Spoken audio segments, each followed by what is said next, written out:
2 अक्टूबर सत्य की मिसाल का दिन। बापू के विचारों को शास्त्री जी ने जी कर दिखाया। दोनों की जयंती भी साथ। राष्ट्रपिता महात्मा गांधी। गांधी जी ने गीता के कर्म योग को अध्यात्म का सार माना था। गांधी जी के लिए अध्यात्म सिर्फ ध्यान, योग, ईश्वर स्मरण और ज्ञान प्राप्त करने तक सीमित नहीं था। सृष्टि के प्रत्येक जीव से प्रेम और मानव सेवा के माध्यम से स्वयं को सेवा से जोड़ना अध्यात्म का सार था।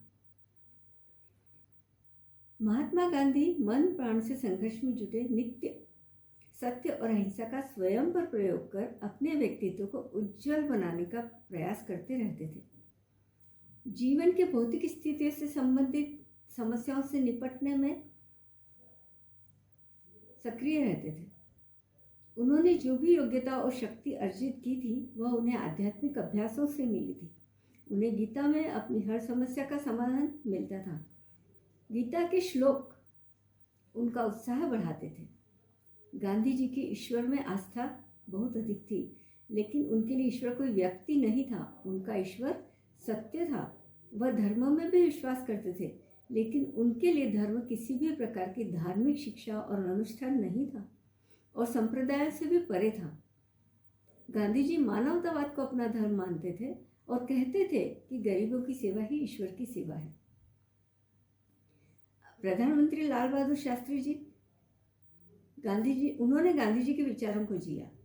वो गांधी जी के विचारों से बहुत प्रभावित थे। बताया जाता है कि महज 16 साल की उम्र में ही वो गांधी जी के असहयोग आंदोलन से जुड़ गए थे और फिर वे कई आंदोलनों का हिस्सा बने। आज शास्त्री जी की भी जयंती होती है। शास्त्री जी को उनकी सरलता, सादगी, शालीनता, अनुशासन, कर्तव्य निष्ठा, ईमानदारी, दृढ़ निश्चय व्यक्ति और अद्भुत कार्यक्षमता के लिए याद किया जाता है।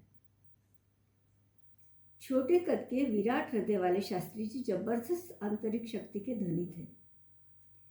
सादगी से जिंदगी जीने वाले शास्त्री जी ऐसी शख्सियत थे जिनका सम्मान उनकी पार्टी के साथ साथ विपक्षी पार्टियां भी करती थी। उनका कहना था कि यदि कोई भी व्यक्ति हमारे देश में अछूत कहा जाता है तो भारत का सिर शर्म से झुक जाएगा। हमारी ताकत और मजबूती के लिए सबसे जरूरी काम है लोगों में एकता स्थापित करना।